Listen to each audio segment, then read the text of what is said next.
বৌদি ভাই, তুমি কিন্তু আমাদের প্রত্যেকের মনটা খুব খারাপ করে দিলে। তোমাকে কি বলবো ঠিক বুঝতে পারছি না অঙ্কিতা। তোমার উপর তো আমার কোনো জোর নেই যে আমি তোমাকে জোর করে বলবো তুমি তুমি যেও না।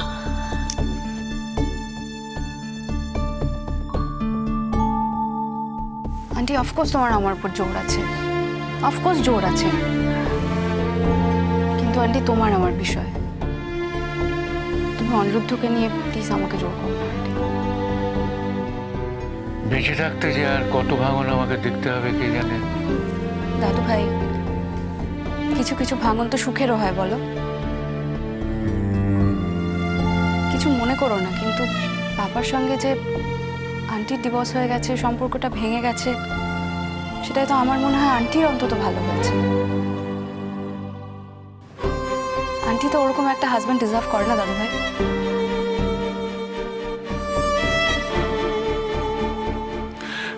শ্রীময়ী, এই ওষুধটা খাবার আগে না এটা কিছু। রোহিত আঙ্কেল, আমি জানি তুমি খুব ভদ্র মানুষ, তুমি কথাটা ঘুরিয়ে দিতে চাইছো, কিন্তু আমি তো যেটা বলেছি সেটা সত্যি কথা রোহিত আঙ্কেল।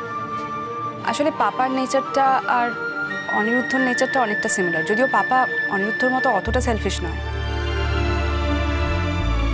কিন্তু পাপার কোনো ব্যালেন্স নেই। পাপা নিজের লাইফটা ব্যালেন্স করতে কোনোদিনই পারেনি, আর এখনো পারে না। পাপার জন্য আমার সত্যিই কষ্ট হয়, বাবা এতটা কনফিউজ, কিন্তু সেই কষ্টের তো আমরা কিছু করতে পারবো না বলো। পাপার কষ্টে আমাদের কিছুই করার নেই। বৌমা, তুমি কি খাবে বল? আমি কিচ্ছু খাবো না মিঠুদি, কিন্তু তুমি এরকম ভাবে কান্নাকাটি কেন করছো বলো তো? কি হয়েছে?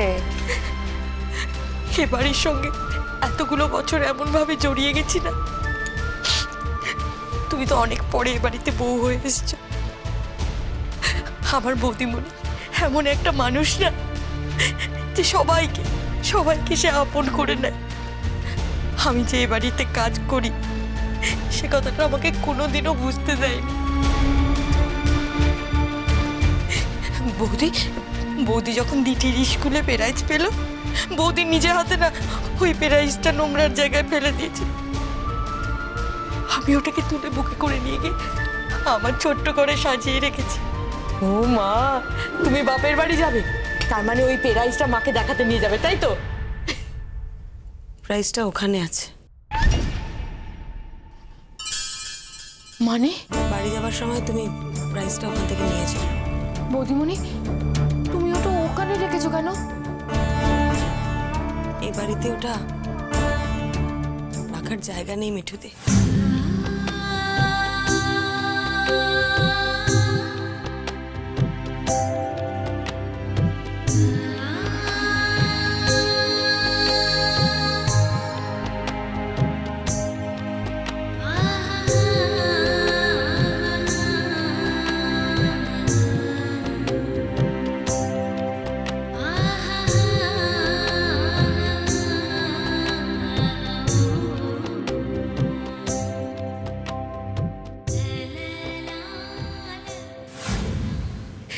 ডিঙ্কা বাবু যখন গান গেয়ে হাততালি কুড়োলো, মনে হলো আমার ছেলেটাই তো হাততালি কুড়োচ্ছে। জাম্বু যখন তোমাকে বিয়ে করে এ বাড়িতে নিয়ে এলো, আমার তো মনে হলো আমার ঘরে বৌমা এলো। আর আমাদের দিটি এই ডাক্তারি পড়ছে না, আমার পাড়ার কোনো লোক জানতে বাকি নেই, জানো তো? আমার পাড়ার কোনো লোক জানতে বাকি নেই।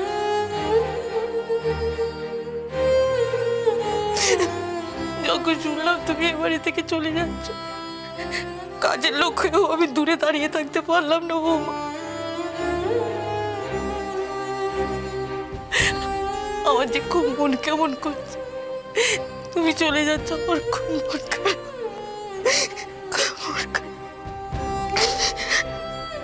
আন্টিকে দেখো মিঠুদি।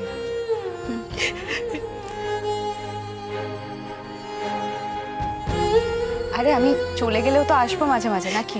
আন্টির কাছে তো আমি আসবোই, দেখা তো হবেই। ভালো থেকো।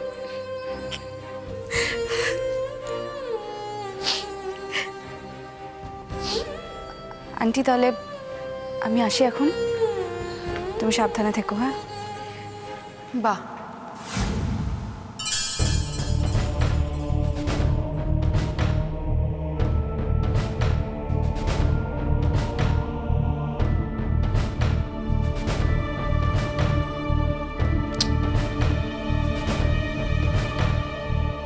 বাহ মানে কি? না এই যে তোমরা সবাই এখানে গোল টেবিল সাজিয়ে গল্প করছো,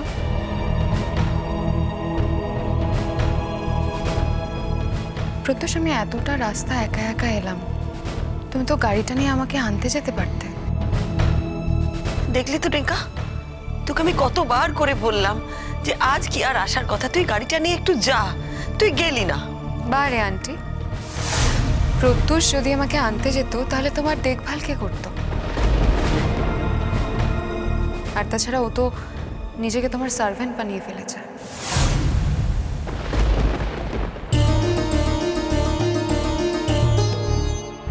কি বলতে চাইছো তুমি? রোহিত আঙ্কেল, আমি যাই বলতে চাই না কেন, আমি সেটা আমার শাশুড়ি আর আমার স্বামীকে বলছি। প্লিজ আপনি এর মধ্যে ঢুকবেন না। কিয়া তুমি বিশ্বাস করো, আমি কিন্তু টিঙ্কাকে অনেকবার বলেছিলাম কথাটা। তুমি এত ক্ল্যারিফিকেশন কেন দিচ্ছ মা? কিয়া, সারা জীবন যদি আমি আমার মায়ের সার্ভেন্ট হয়ে থাকি না, আমি গর্ববোধ করব। আর সেই সুযোগটা তোমার কিন্তু নেই। তুমি তো বিয়ের আগে অনেকবার এই বাড়িতে এসেছো, একাই এসেছো, তোমায় তুমি আনতে যাইনি। তুমি এখন কেন এক্সপেক্ট করছো যে প্রত্যেকবার বাপের বাড়ি থেকে আমি তোমায় আনতে যাব? তুমি তো ইন্ডিপেন্ডেন্ট মেয়ে, এটা তোমার ভাবার তো কথা নয়। আর তোমাকে আনতে যাওয়ার থেকে মায়ের কাছে থাকাটা গুরুত্বপূর্ণ ছিল, তাই আমি এখানে আছি। ক্লিয়ার? সেটা তো দেখতেই পাচ্ছি আমি। কিন্তু প্রত্যুষ, তোমার মায়ের খেয়াল রাখার লোকের তো অভাব হতো না। এই তো রোহিত আঙ্কেল আছেন।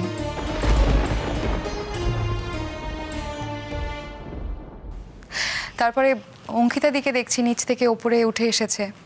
কিয়া, আন্টির মতো মানুষের লোকের অভাব হবে এটা তুমি ভাবলে কি করে বলো তো? এটা তো তোমার ভাবাটা ঠিক হয়নি। আফটার অল তুমি লেখাপড়া শিখেছো, চাকরি বাকরি করো, টাকা রোজগার করো, কিন্তু সেই অনুযায়ী তো তোমার বুদ্ধিটা বাড়েনি দেখতে পাচ্ছি।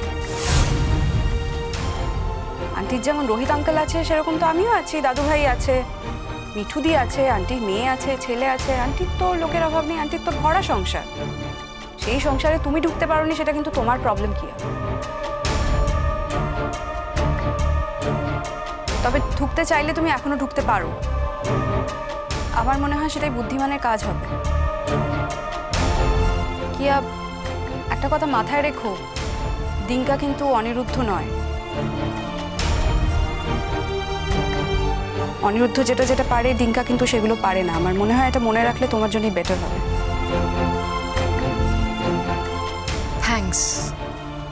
Thanks for your suggestion Ankita দি।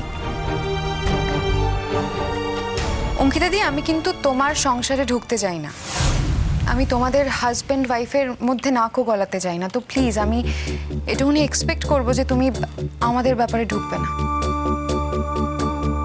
কিয়া, প্রয়োজন হলে বৌদি ভাই আমাদের সম্পর্কের মাঝখানে হাজারবার ঢুকতে পারে, ইচ্ছে হলে শাসনও করতে পারে।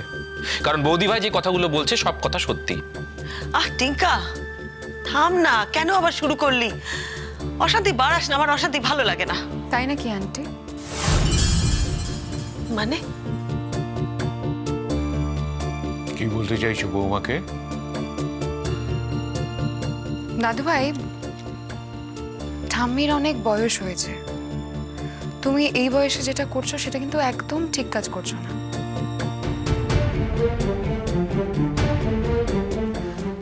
তোমার কিন্তু এখন ঠাম্মির সঙ্গেই থাকা উচিত। ও, সবার ঠিক ভুল তুমি এইটুকু বয়সেই জেনে গেছো, শুধু নিজের ঠিক ভুলটা এখনো জানতে পারো। রোহিত আঙ্কেল, আপনি আবার আমাদের সংসারের ব্যাপারে মাথা গলাচ্ছেন। দেখুন, যখন তখন এই বাড়িতে উপস্থিত থাকলে যে সমস্ত ব্যাপারে, মানে সংসারের সমস্ত ব্যাপারে নাক গলাতে হবে, এরকম কিন্তু কোনো মানে নেই।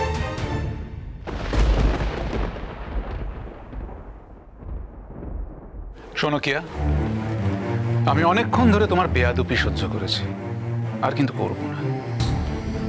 আর তুমি যদি মনে করে থাকো যে বারবার তুমি আমার দিকে বাইরের লোক বলে আঙুল তুলবে এবং সেটা শুনে আমি চুপ করে যাব, তাহলে কিন্তু তুমি ভুল করছো।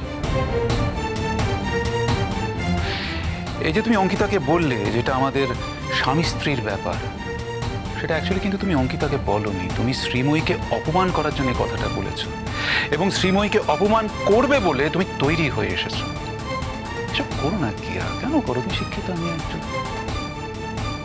আর এসব করলে না এই বাড়ির লোক কেউ সহ্য করবে না, আমি তো করবো না।